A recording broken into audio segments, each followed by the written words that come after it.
paglalakbay ng inyong diwa. Pagsaksi sa mga pangyayaring hindi mo sukat akalain.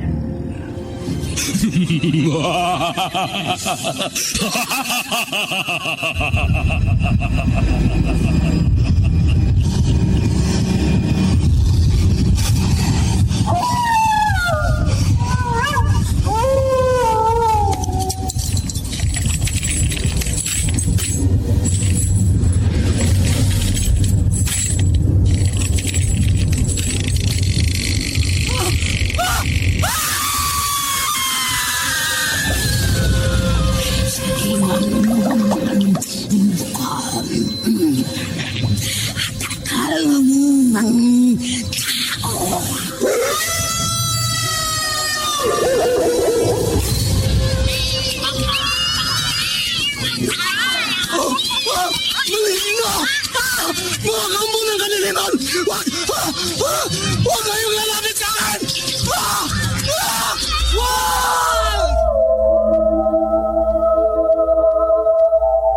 Mga kababalaghang hindi kayang tanggapin ng inyong isipan.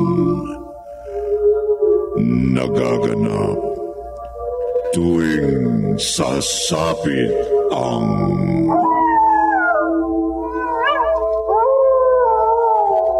gabi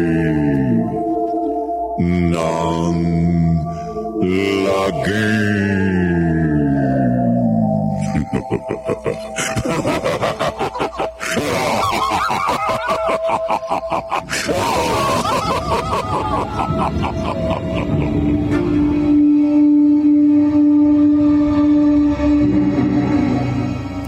Magandang gabi, kaibigan.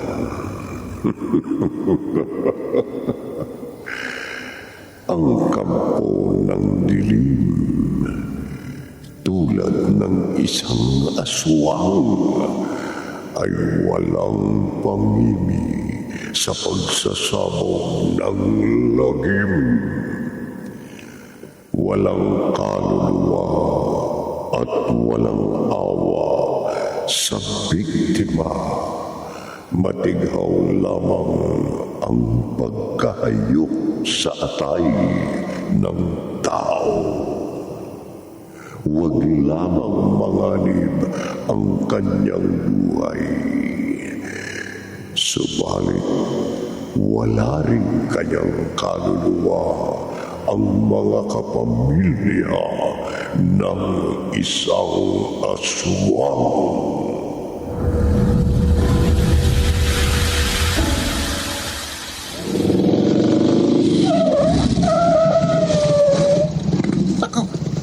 Naloko na. Kung kailan napadaan ako rito sa kakakyan, saka pa nasiraan yata ang motorsiklo ko. Stand ko nga muna itong motor para ma-kickstart ko.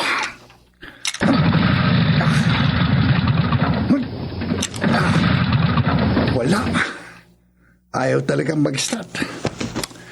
Walang paraan kundi itulak ko itong sasakyan ko at maghanap ako ng motor repair shop kahit gabi na.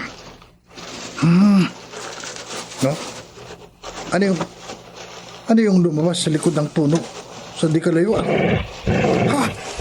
Isang malaking asong itim. Papalapit sa akin.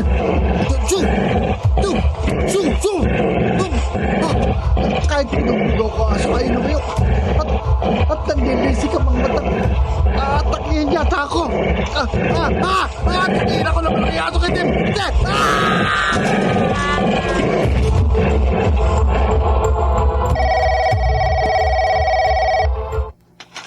Police Department, hello. Ano? May narinig kang sigaw ng isang lalaki malapit sa bahay ninyo? Sige, sabihin mo sa akin ang lugar at mag-iimbestiga kami ng mga kasamahan kong pulis.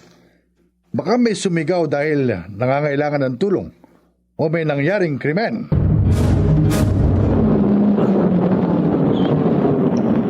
Brad, Mga pulis? ano ginagawa mo sa likod ng puno? Jumingga lang ako, sir. Pauwi na ako pero sumakit ang pusong ko kaya pumuwesta ako Umuwi rito. ka. Umuwi ka na. Ako? Baka may mangyari pa sa iyong disgrasya kung pag-gala-gala ka sa kalye ng gabi. Lalo pa. At may sumigaw daw sa kakahuyan malapit sa lugar na ito. Kaya nga naparito kami para mag-imbestiga. Sige ho, sir. Uuwi na po ako. Sige. Bakit kaya may sumigaw daw malapit dito?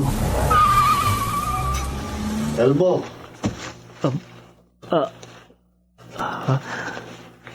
Mang Pinong, magandang gabi po. si Daria. Ewan ko ho. Ha? Hindi mo kasama ang anak ko? Hindi po. Bakit po? Nagising ako na wala sa bahay ang anak ko. Kaya nga lumabas ako para hanapin siya. Mang Pinong, Kung hindi mo kasama si Daria, nasaan ang anak ko? Yes. Ihinto mo mobil.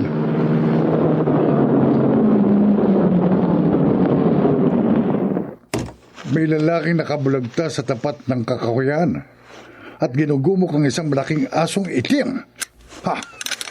Papuputukan ko ang malaking asong yon.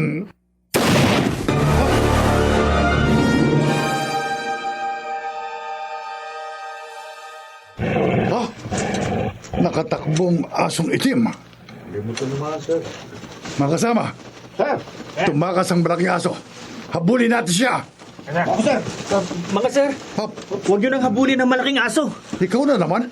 Oo, Ano ginagawa mo rito sa kakahuyan? sumunod ako sa inyo dahil gusto ko ring malaman kung bakit may sumigaw dito kanina.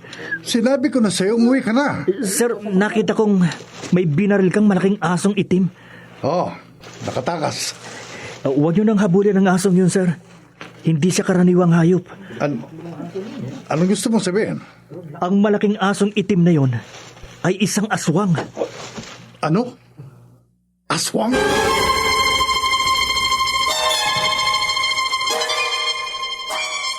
Oo, Daria. Yun ang narinig kong sinabi ni Elmo sa mga pulis. May aswang na gumagala rito sa lugar na nalipatan natin. Alam niya dahil minsan na raw siyang sinalakay ng aswang na nagkatawang malaking asong itim. Itay, hindi po totoo ang aswang. Totoo yun. Katunayan, may nakitang malaking asong itim ang mga pulis sa tabi ng bangkay ng isang lalaking natagpo ang wakwakang dibdib at nawawala ang atay. Nakatakas lamang daw ang aswang na nagkatawang aso. Hindi po ako naniniwala sa aswang. Dapat kang maniwala, anak. Dahil naikwento ko na sa iyo nung bata ka pa sa lugar dati nating tinitirhan. May nabalitaan ako isang babaeng aswang na napatay ng taong bayan. Pero bago namatay, sumumpang ipaghihiganti siya ng kanyang anak. Ang anak niyang napakain niya ng laman loob ng tao. Kayo na rin po ang nagsabi. Walang nakakaalam kung sino ang anak ng babaeng aswang na napatay. Dahil hindi nakilala ang babaeng aswang na kahit sugatan, nagawa pang makatakas at nakapagtago kung saan siya nalagutan ng hininga.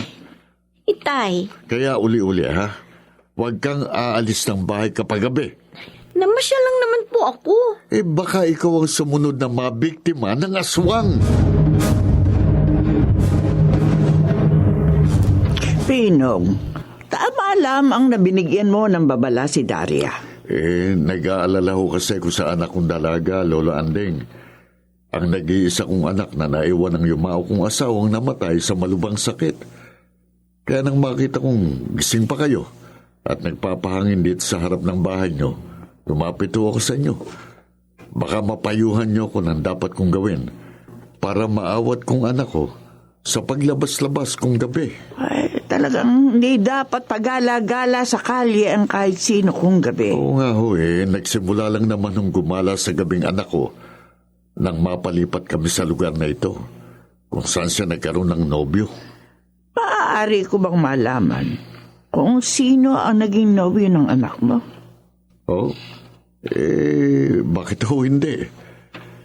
Parang kamag-anak na rin ho ang turing ko sa inyo mula nang maging kapitbahay namin kayo ng anak ko. Si Elmo ho.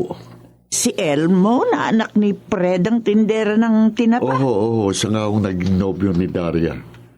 Kilala ko mabuting tao si Elmo. Palabati at magalang. Pero ang kanyang ina, Oh, bakit ho? May problema ho ba sa ina ni Elmo? misteryosa si Freda.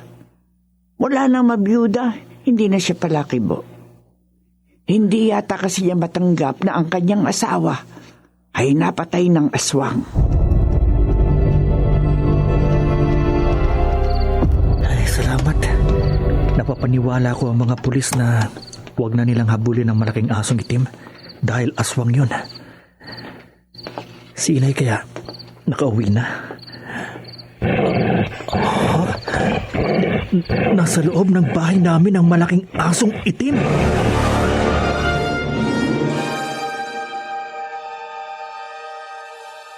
Napatay ho pala ng aswang ang asawa ni Freda? Oo, Pinong. Dahil wakwak ang kanyang dibdib at nawawala ang kanyang atay nang matagpuan ang kanyang bangkay. Balita na may gumagalang aswang sa lugar na dati naming tinirhan ng anak ko. Meron din ho pala sa nalipatan namin. Maaaring sa bawat lugar ay mayroong kampo ng dilim. Maniniwala ako sa inyo dahil isa kayong albularyo. Kaya nga bibigyan ko kayo ng anak mo ng mabisang pangontra sa aswang. Ano ho bang mabisang pangontra sa aswang, Lola Anding? Ano ho?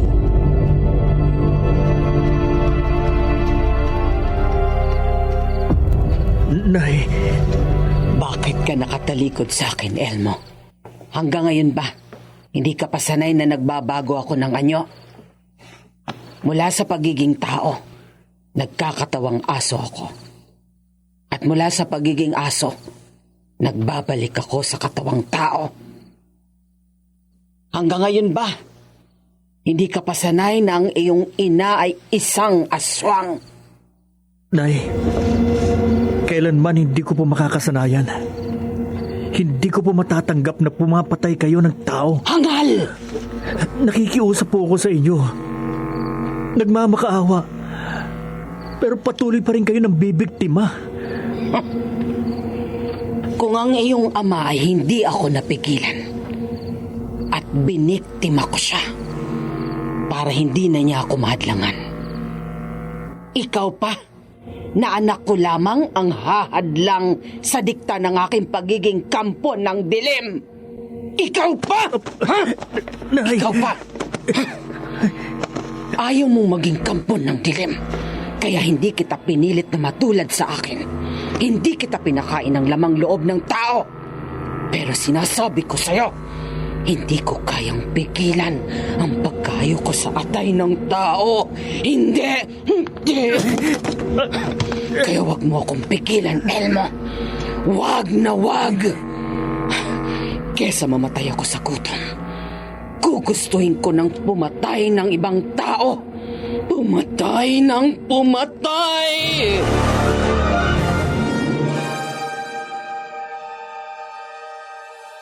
Lumabas ka pala ng bahay niyo kagabi, Daria.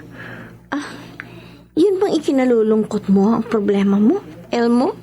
Alam mong mahal kita. Kaya nag-aalala ako sa'yo. Namasya lang naman ako.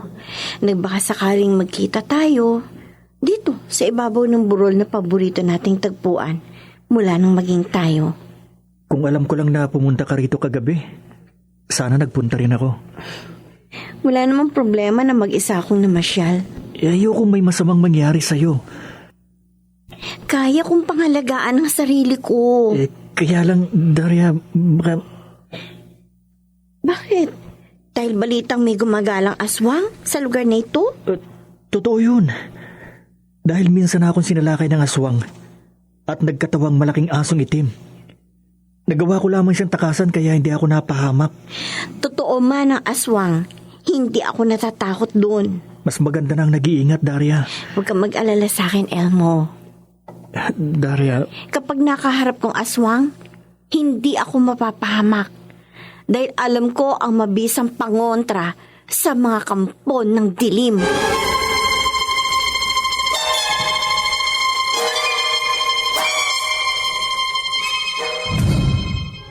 Totoo, Daria. Bawang ang mabisang pangontra sa aswang. Naniniwala po ako dyan, Itay. Yan ang tiniyak sa akin ni Lola Andeng. Alam ko na po yan.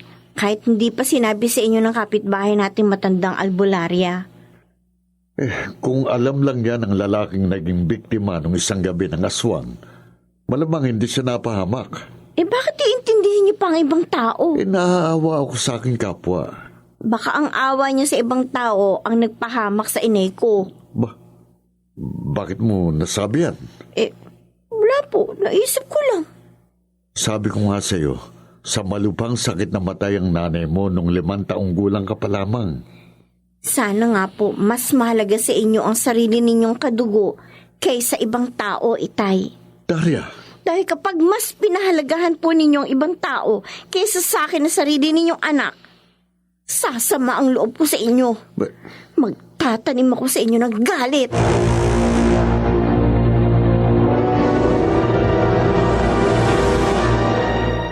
Yan ba ang gusto mo, Elmo? Sumama ang loob ko sa'yo? Magtanim ako sa'yo ng galit? Hindi po, Nay. Bakit tutol na tutol ka sa pagiging isa kong aswang? Dahil naaawa po ako sa ibang tao na nagiging biktima ninyo. Bakit ka maaawa sa ibang tao? Wala po kayong karapatang umutang ng buhay ng iba. At anong gusto mo? Magtiis ako ng gutom? Nay, At ikamatay ang labis na pagkagutom? Sinabi ko na sa'yo. Alam mo nang ang gaya kong aswang ay nabubuhay lamang sa atay ng tao.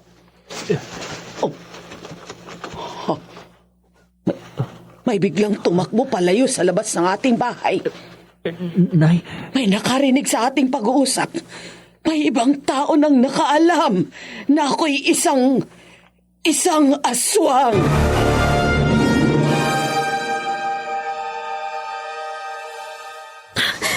Hindi ko akalain ang ina ni Elmo, si Aling Freda, isang aswang. Magkukubli muna ako sa likod ng puno. Dito, sa malayo-layo sa bahay ni na Elmo. Kung hindi ko pa naisipang magpunta kina Elmo para magpasama sana sa kanya sa pangunguha ng mga naiibang halaman sa gumat, hindi ko pa malalaman ang lihim ng kanyang ina.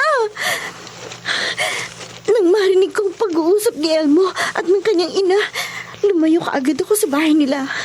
Pero bago ako nakalayo sa kanila, namalayan kaya ni Aling Freda na alam ko na siya'y isang aswang.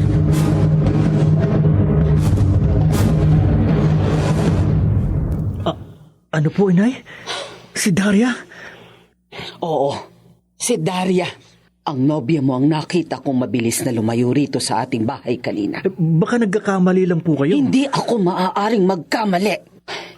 Nang makarinig ako ng mga yabag sa labas ng bahay kanina, sumilip agad ako sa bintana. Kaya nakita ko, kitang-kita ko ang nobya mo ang humahangos papalayo rito. Nay, Nanganganib ang buhay ko sa Daria na yon. Ngayong batid niyang isa akong aswang. Anumang oras, maaari niya akong ipahamak.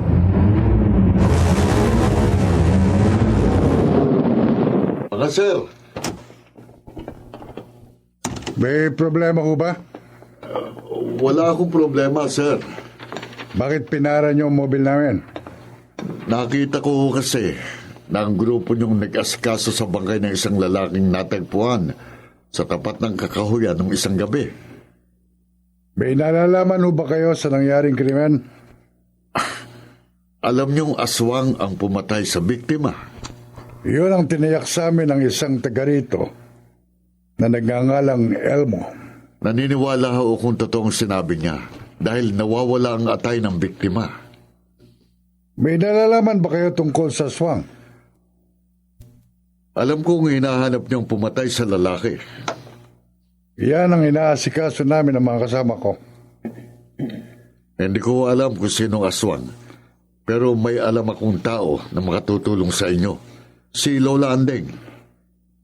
Lola Andeng, Oo, ang kapitbahay kong albularya. may tuturo kaya sa amin ng albularyang yon kung sino ang aswang? Hindi ko alam, sir. Ang natitiyak ko lang, matuturuan niya kayo ng tamang pag-iingat laban sa aswang para hindi kayo mapahamak. Mga pulis, at tama lamang na sumangguni kayo sa akin. May nakapagsabi ho sa amin na matutulungan niyo raw kami, Lola Andeng. Kaya kami nagpunta rito sa inyo. Oo. Matutulungan ko kayo. Pabibigyan ko kayo ng mabisang pangontra sa aswang. Ho? Hindi po ba mabisang panlaban sa aswang ang aming mga armas? Hindi armas ang makakapuksa sa kampo ng dilim. Ano hong Sibat ng kawayan. sibat na kawayan? May kakayahan ng kampo ng dilim na makaiwas sa bala. Pero hindi niya maiiwasan ang malagim na kamatayan sa sibat na buho ng kawayan.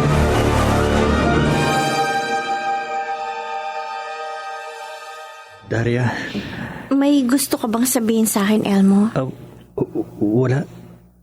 Naparito ka ba sa amin ngayong gabi ng walang dahilan? Gusto ko lang sabihin sa'yo na mag-iingat ka. Sinabi ko na sa'yo, kaya kong pangalagaan ang sarili ko. Kung ang isang lalaki kayang biktimahin ng aswang... Hindi ako mabibiktima ng aswang kahit isa akong babae. Daria, Alam ko ang mabisang pangontra sa mga kampo ng dilim, Elmo. Kaya ang aswang ang dapat mag-ingat sa akin. Sino man siya.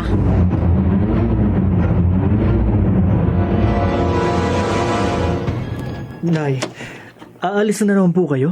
Kailangan, Elmo. Nakikiusap po ako sa inyo. Kung makikiusap ka, kung magmamakaawa ka na naman, na wag na ako mambiktima, wag mo nang ituloy. Dahil walang makapipigil sa akin para talikuran ng dikta ng aking pagiging kampon ng dilim. Kayo rin po ang inaalala ko. Wala kang dapat ipag-alala sa akin. Marami na po nakakaalam ng mabisang pangontra sa mga kampo ng dilim. Kaya kong pag-ingatan at iwasan ang mga pangontra na yan. May nakakaalam na rin po kung ano mabisang pamuksa sa gaya niyong aswang.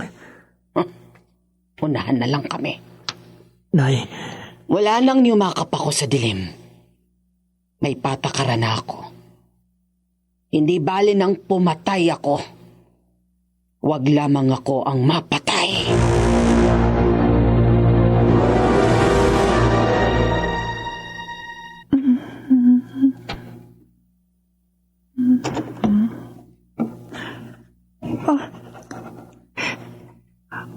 Bumubukas ang bintana.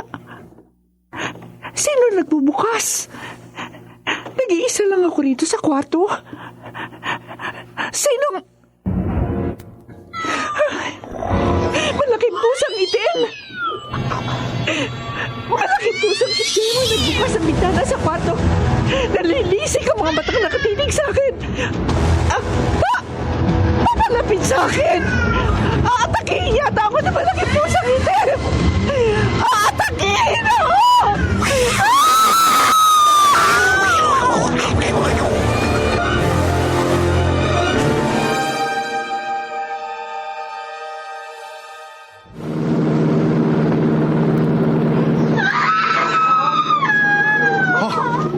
Sigaw ng isang babae. Baka umaatake na naman ang aswang. Ngayon pa naman nagsusolo sa mobil. Sa bahay naman ang kanya sigaw. Kailangan magtanda ako. Narito na ako sa harap ng bahay. Pinanggalingan ng sigaw. May malaking pusang itim na sumampa sa pasimano ng bukas na bintana. Duguan ang kanyang bibig at mga pangil. Tumakbong papalayo ang malaking pusa. Baka aswang yun, ha? Papuputukan ko siya bago tuloy ang makatakas. Mamamatay ka, aswang! Mamamatay ka! Oh! Mang Pino! Huwag niyong paputukan ng malaking pusa. Baka aswang yun! Ang alam kong aswang ay malaking asong itim. Galing siya roon sa bahay na kinaringgan ko ng sumigaw na babae. Eh doon din galing nga nakita kong malaking asong itim na tumakbo papalayo. Sa inyo nakita ang malaking aso. Sa gawing yon, palayo sa tinakbuhan ng pusa. Dito lang kayo, Mang Pino. Oo. Hahanapin ko sinasabi niyong malaking asong itim. Kapag nakita ko ang aswang, sisiguruhin ko ang kanyang kamatayan.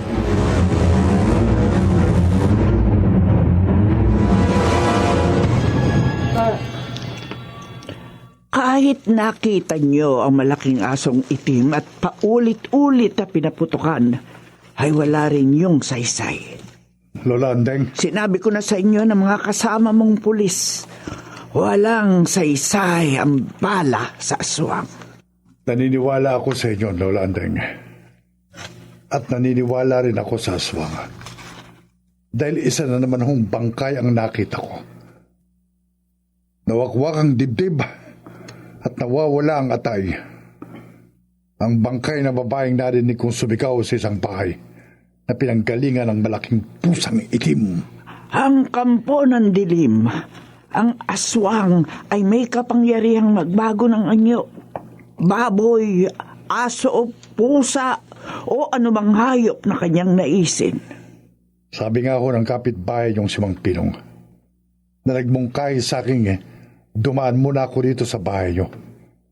Baka mabigyan nyo ko ng mabisang pangontra sa aswang.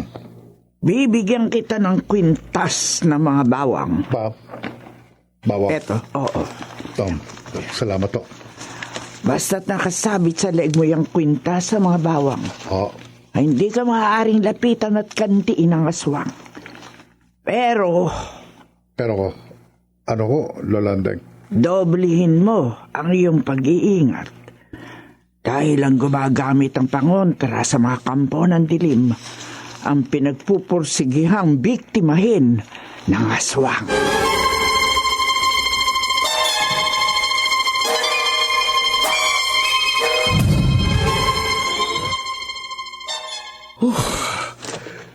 Hindi ko na alam ang gagawin ko kay Daria. Kahit pinagsabihan ko, pinagbawalang lumabas ng bahay kong gabi. Umalis pa rin siya kaninang nakatulog ako. Namalayan ko na lang na wala siya sa kanyang kwarto. Kaya napilitan akong lumabas uli at maghanap sa kanya. Ba, may kumalaw sa likod ng puno.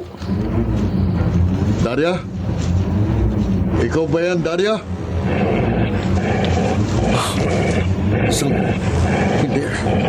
Hindi ang anak kong nasa likod ng puno, kundi aso. Isang malaking asong itim.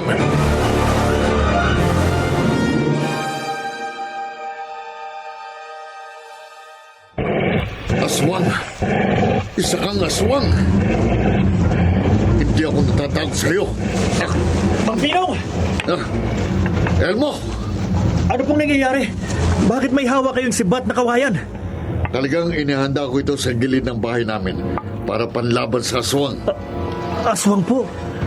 Kaninang pauwi ako, may nakita akong malaking asong itim sa likod ng puno sa tabi ng aming bahay.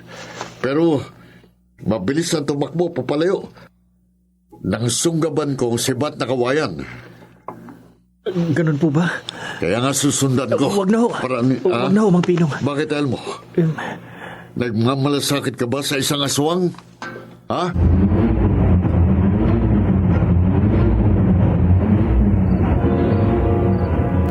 Daria, tiniyak sa akin ni Elmo na kailanman hindi siya maaaring magmalasakit sa isang kampo ng dilim. Bakit niyo naman po siya tinanong kung nagmamalasakit siya sa isang aswang? Gusto ko lang malaman ang laman ng kanyang kalooban. Meron po ba naman tao na magmamalasakit sa isang kampo ng dilim? Anong malay natin? Itay, tungkol naman po sa akin. Uli-uli po, kapag umalis ako ng bahay, huwag kayong mag-alala o mababahala. Malakas ang loob mo, Daria. Dahil hindi ka pa siguro nakakakita ng aswang. Itay. Pero kapag nakita mo ang nakapangingilabot na anyo ng isang malaking asong itim, Baka hindi ka na magkalakas loob na umalis ng bahay kung gabi.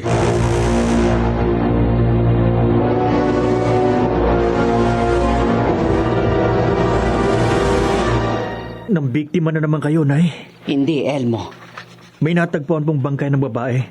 Nawakwak ang dibdib at nawawala ang atay. Hindi ako ang nambiktima sa babaeng yon. Huwag na po kayong magkaila. Nagsasabi ako sa'yo ng totoo. Bago kayo pumasok dito sa bahay, nakita ko mula sa anyong malaking asong itim. Nagbalik kayo sa dati niyong anyo.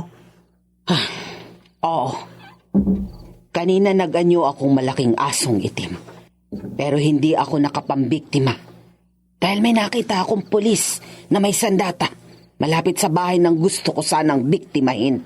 Nay, Huwag mo akong pagbintangan, Elmo. Ako lang ba ang nag-iisang kampon ng dilim? Ako lang ba ang nag-iisang aswang?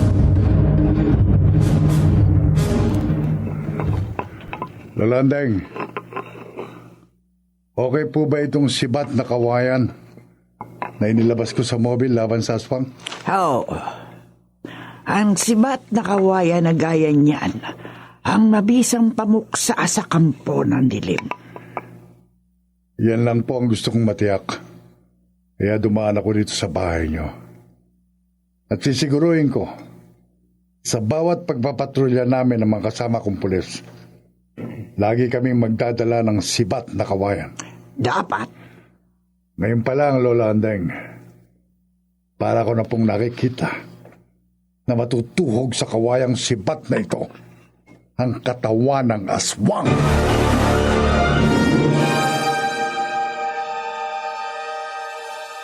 Anong problema mo? wala, Daria. Anong wala?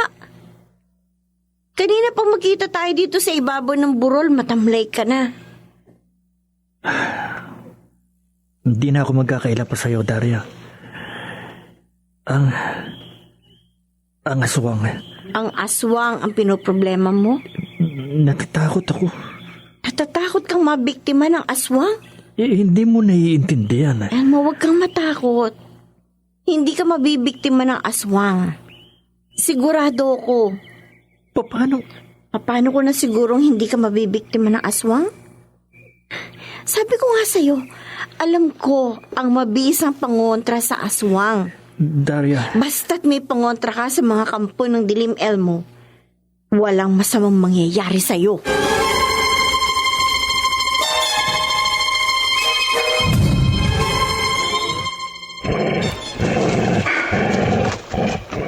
Totoong sinabi ni Lola Andeng. Mabisang pangontra nga ang bawang sa aswang. Dahil nang ikwintas ko sa leg ko ang ibinigay niya sa akin, agad tumakbong papalayo ang malaking asong itim na papasok sana sa aming bakuran. Ang malaking asong yun ay malamang na isang aswang. Pasalamat ang aswang na yun na nakatakas siya. Kung nahawakan ko agad itong sibat na kawayan nang makita ko siya, ibabaon ko agad ito sa kanyang katawan. Hindi ko na patatagalin ang buhay ng aswang para matigil niya siya sa pagsasabog ng lagim.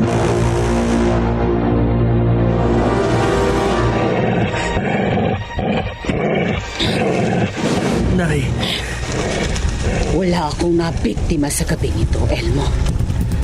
mabuti naman po kung ganon. Anong mabuti kong ganon? Masama para sa akin na wala akong nabiktima. Dahil magtitiis na naman ako ng matinding gutom sa atay ng tao. Nay, Kasalanan ng Daria na yon, kaya nag-aalanganin akong basta na lamang mambiktima. Baka ikinalat na niya sa ibang tao ang nalalaman niya tungkol sa aking pagkatao. At ayokong manganib ang buhay ko dahil sa kanya. wala pong nababanggit sa akin si Daria na alam niya ng kayo'y kampo ng dilim. Malamang, hindi niya ipapaalam sa'yo. Pero gusto kong masiguro na hindi niya ako maipapahamak. Kaya kumilos ka. Kumilos ako? Patayin mo si Daria. Nay, Patayin mo ang iyong nobya. para walang ibang makaalam na isa akong aswang.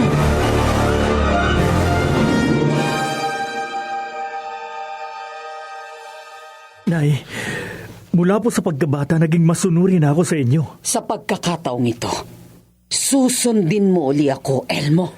Marami na po kayong naging biktima. Alam mong hindi ako papayag na suwayin mo ako. At marami na pong pagkakataon na iniligtas ko kayo sa kapahamakan. Kahit hindi mo ako iligtas, kaya kong pangalagaan ang sarili ko. Alang-alang po sa akin, Nay. Huwag niyo nang idamay sa inyong pagsasabog ng lagim si Daria. Huwag mo akong turuan ng dapat kong gawin. Mahal ko siya. Mas mahal mo kesa sa akin at sarili mong ina. Ibang pagtingin ko sa inyo. Ako ang nagbigay ng buhay sa'yo. Durugin man ang mga buto at laman mo, hindi ka pa rin makakabayad sa malaking utang na loob mo sa akin. Alam ko po yun. Kaya hindi mo dapat higit na pahalagahan ng ibang tao kesa sa akin na sarili mong dugo at laman. Nay, Sundin mo ako.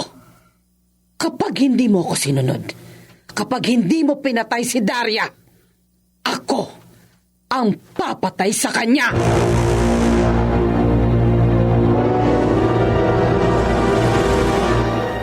Tay, nakita ko na po sinasabi niyong malaking asong itim. Kung nakita mo ng aswang, Daria, hindi ka na maglalakas loob na lumabas ng bahay kung gabi. Pero wala pong dahilan para matakot ako sa aswang. Ang kampo ng dilim ay walang sinisino. Hindi namimili ng kanyang bibiktimahin. Alam ko po yun. Paano mo nalaman? Nabalitaan ko na po na may mga tao, babae at lalaki, na natagpo ang wakwak ang dibdib at nawawala ang atay. Mga nabiktima nga yun ng aswang. Hindi po ako maaaring biktimahin ng aswang dahil Dahil ano? Dahil bago po ako mabiktima ng aswang, siya munang mapapahamak. No. Yan ang sisiguruhin ko.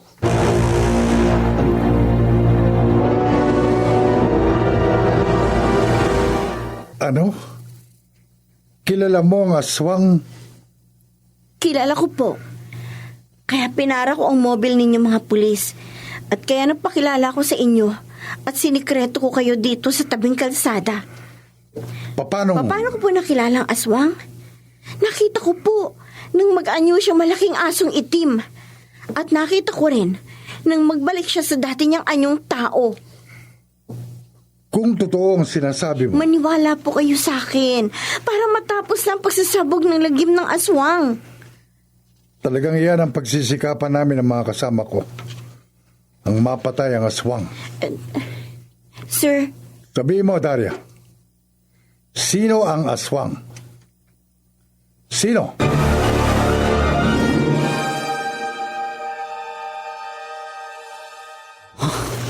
Sinasabi ko na nga ba? si Aling Freda po, na tindera ng tinapa. Yung ina ni Elmo? Opo, Papahamak nga ako ni Daria. Hindi ako makapaniwala. Hindi ko pa malalaman kung hindi ako nagkuble rito sa likod ng puno nang makita kong kinausap niya ang pulis. Paano magiging aswang si Aling Freda? Kilalang mabuting tao si Elmo. mabait po si Elmo. Kaya ko nga po siya naging nobyo. Magagawa ba naman ni Elmo na konsintihin ang pagiging kampo ng dilim ng kanyang ina? Putol po ang nobyo ko sa pagiging aswang ng kanyang ina. Pero wala pong magawa ang kanyang pagtutol para pigilan sa pambibiktima si Aling Freda. Kung sinunod agad ako ni Elmo, kung pinatay agad niya ang kanyang nobya, hindi sana ako magagawang ipahamak ni Daria. Matapos akong isumbong ni Daria sa mga pulis, malamang manghanip na ang buhay ko. Kaya hindi na dapat magtagal ang buhay ni Daria. Kailangang mamatay na siya sa gabing ito.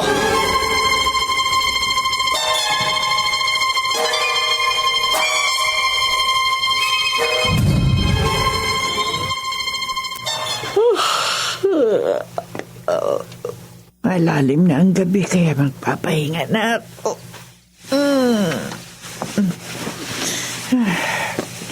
Maaga pa akong gigising bukas para manguha sa gubat ng mga halamang gamot na maitutulong ko sa mga taong magpapagamot sa akin. Ay, malaking pusang itim na sumampa sa pasumano ng bintana nito kwarto ko. Nalilisik ang kanya mga mata na nakatitig sa akin. Aswang! Aswang ang malaking pusang ito. Mabuti nga sa ulunan nitong aking higaan ang kwintas ng mga bawang. Sige! Aswang! Biktimahin mo ako! Lumapit ka sa akin ang ihagis ko sa itong kwintas ng bawang! Lumapit ka! Aswang! Lapit! Aswang ha, ang malaking pusang itim na yan. Natakot. Nagmadaling lumayo ng iyamba kong ihahagis sa kanya itong kwintas ng mga bawang. Pero kahit wala nang aswang, isasara ko na itong bintana. At hindi ko ilalayo sa tabi ko itong kwintas ng mga bawang. Hanggat alam kong may gumagalang aswang, lagi kong ihahanda itong mabisang pangontra sa mga kampo ng dilim.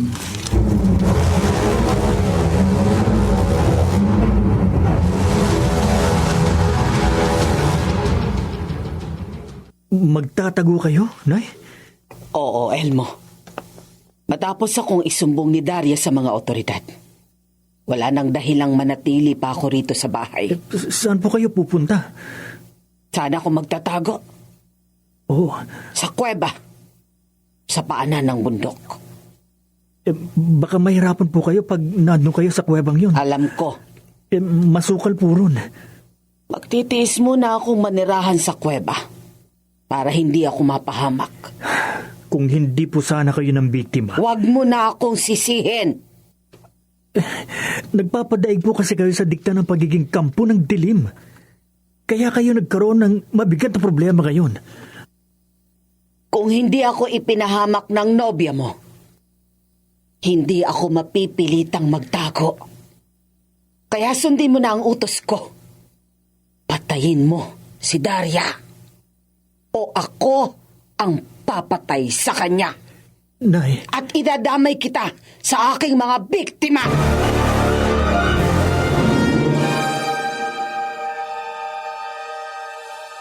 Nay, hindi, huwag po. Walang makapipigil sa akin, Elmo.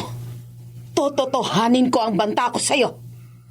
Kapag hindi ko po sinunod ang utos nyo, kayo ang papatay kay Daria? Oo. At idadamay niyo ako sa inyong mga biktima? Magagawa niyo yun? Maaatim yung biktimahin ako na sarili niyong anak? Dugo ng inyong dugo at laman ng inyong laman. Walang kadugo-kadugo sa isang kampo ng dilim. Nay, Nariyan na mga pulis na papatay sa akin. Aalis na ako. Pero sundin mo ang iniuutos ko sa'yo. Elmo! Sir, bakit mo may dala kayong sibat na kawayan? Ang nanay mo, Hindi ko po alam. hindi mo alam? Hoy, kinakaila mo kung nasaan ang nanay mong kampo ng dilim. Sir, Elmo, makipagtulungan ka sa amin. Kapag hindi namin napuksa ang nanay mong aswang, magpapatuloy siya sa pambibiktima habang buhay siyang magsasabog ng lagim.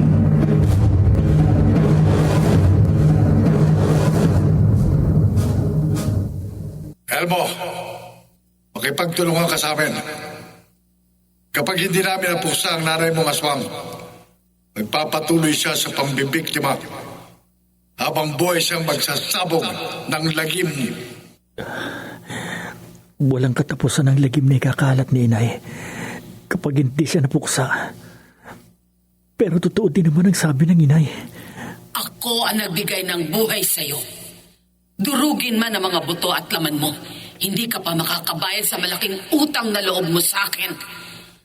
Kaya hindi mo dapat higit na pahalagaan ng ibang tao kesa sa akin na sarili mong dugo at laman.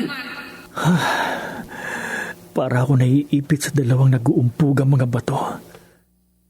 Hindi ko alam kung sinong susundin ko at kung anong gagawin ko. Mahal ko si Daria. Pero mahal ko yun ang inay. Utang ko sa kanyang buhay ko. Mabigat. Napakabigat ng gagawin ko. Pero kailangan kong magpasya. Sa ayaw at sa gusto ko, gagamitin ko ang sibat na kawayan na ito sa gabing ito. At isa sa mahal ko sa buhay, ang mamamatay.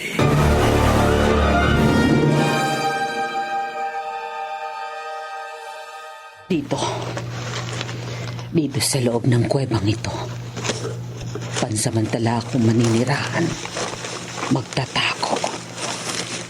Kapag napatay na ni Elmo si Daria, at kapag naisa-isa ko nang biktimahin ang lahat ng nakakaalam na ako'y isang aswang, saka ako babalik sa aming bahay. Oh, may dumarating. May naglalakad sa labas ng kuweba. Baka mga pulis. Nay? Si Elmo. Nay? Elmo, narito ako sa loob ng kuweba. Nay? Anong nangyari? Nasunod mo ba ang utos ko? Napatay mo na ba si Daria? Nakapagpasya na po ako, Nay. Kahit masakit, kahit mabigat sa loob ko, gaya po ng gusto niyong mangyari. Isa po sa mahal ko sa buhay ang pikit mata kong papatayin sa gabing ito. Salamat. Sinunod mo ang utos ko. Pinatay mo si Daria. Mas pinahalagahan mo ako na sarili mong ina kesa sa iyong nobya. Hindi po si Daria ang mamamatay sa gabing ito, Nay. Ha? Bakit? Bakit may hawak ang sibat na kawayan? Kayo po ang mamamatay!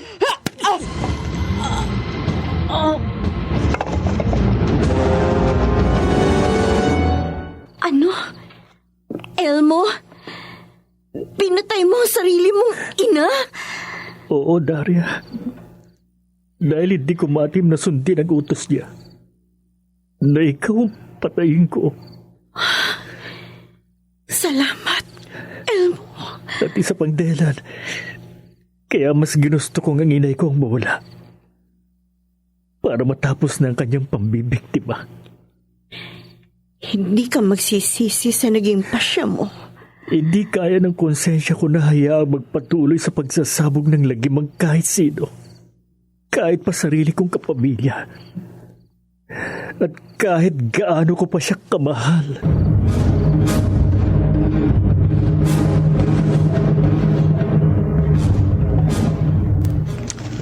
Pinahanga mo ko, Elmo. Sir, kahit naging kampo ng dilim ang aking ina, mahal ko pa rin siya.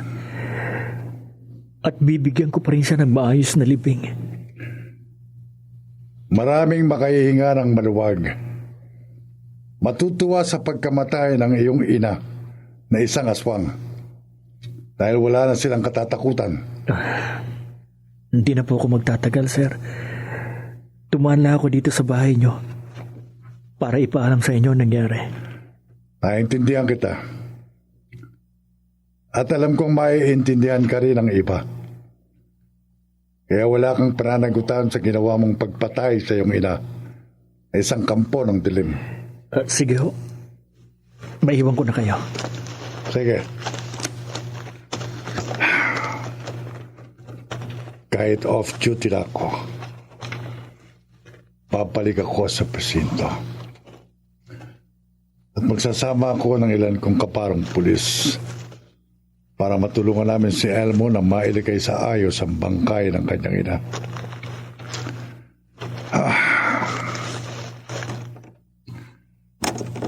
Napatay na ni Elmo ang kanyang ina.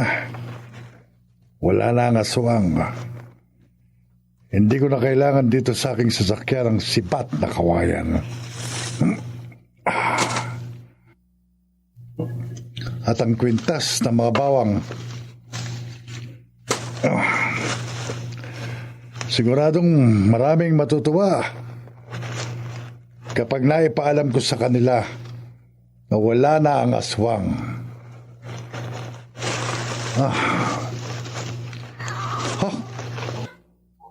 Malaking pusang itim. Ordinaryong pusa na lang ito. Dahil patay na ang aswang. Ang malaking pusang itim. Nandilisik ang mga mata habang paparapit sa akin. Atakihin yata ako. Atakihin ako ng malaking pusang itim. Hindi!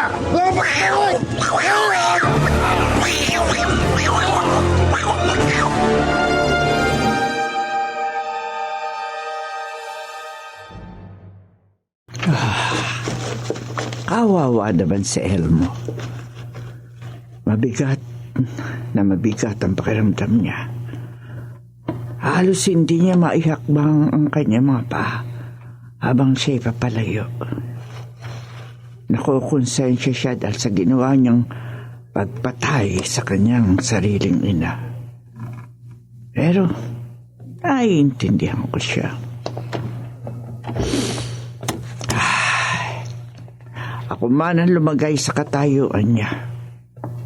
Gugustuhin ko at mamatamisin ko ng patayin ang sarili kong kadugo na kampo ng dilim kaysa magpatuloy sa pagsasabog ng lagim.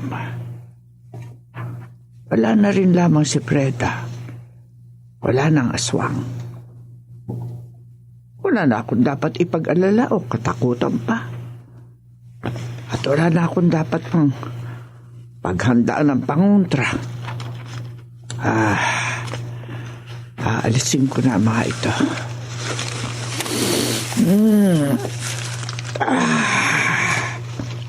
Magpapahinga na ako sa aking kwarto. At dahil sa pagkawala ng aswang, tiyak na makakatulog na ako ng mahimbing. Ano yun? Bumubukas ang bintana ng kwarto ko. Malaking asong itim.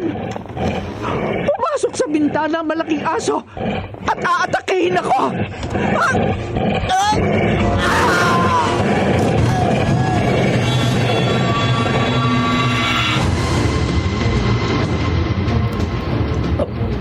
Ano po, Mang Pinong?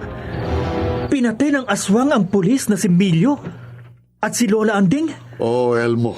Hindi pwede mangyari yun. Siguradong aswang ang pumatay sa kanila dahil natagpuan ang kanilang bangkay na wakwak ang dibdib at nawawala ang atay. Pero patay na ang aking ina. Nabalitaan ko nga nang patayin mo siya. Wala na po ang aswang. May kampo ng dilim pa sa ating lugar, Elmo. Meron pa. Sino? Sino pa ang aswang na nagsasabog ng lagim? Sino?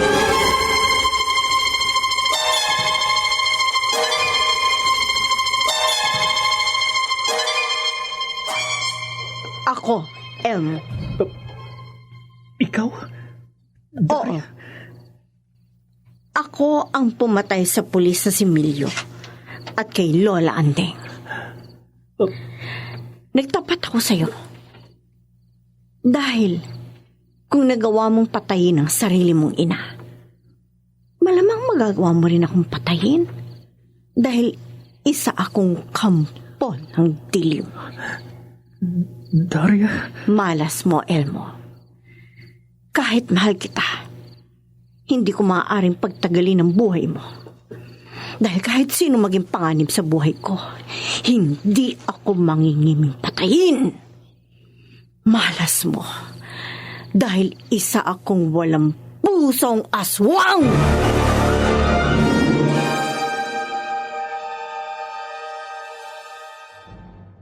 Daria? Magbabago na ako ng anyo, Elmo. Magaan yung malaking asong itim na ako. At gaya ng ginawa ko sa aking mga naging biktima, kapag nasaan yung hayop na ako, wawakwakin ko ng dibdib mo. Lalamunin ko ng atay mo.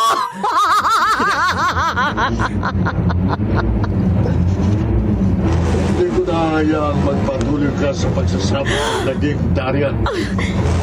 Itay! Bago mo mapatay si Elmo, itatara ko sa dibdib mo itong sibat na kawayan. Wag! Ah! Daria! Bakit? Ay... Bakit ko nagawa?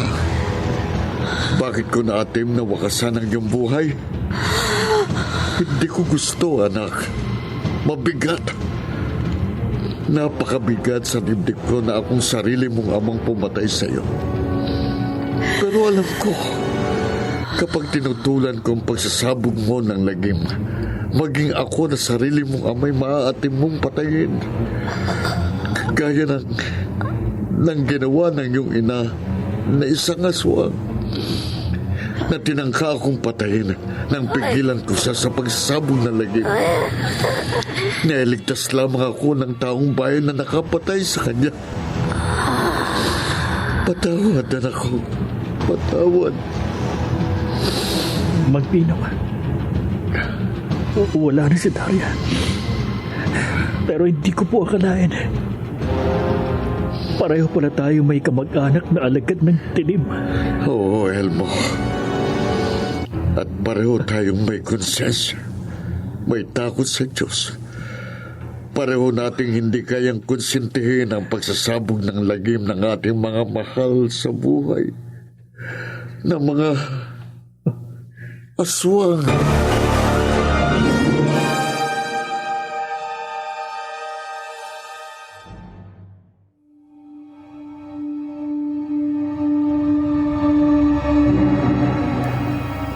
Kung walang pangini sa pagsasabog ng lagim ang mga aswang, hindi ang kanilang kapamilya na labag sa loob magpatuloy sa pagsasabog ng lagim ng mga kampo ng dilim.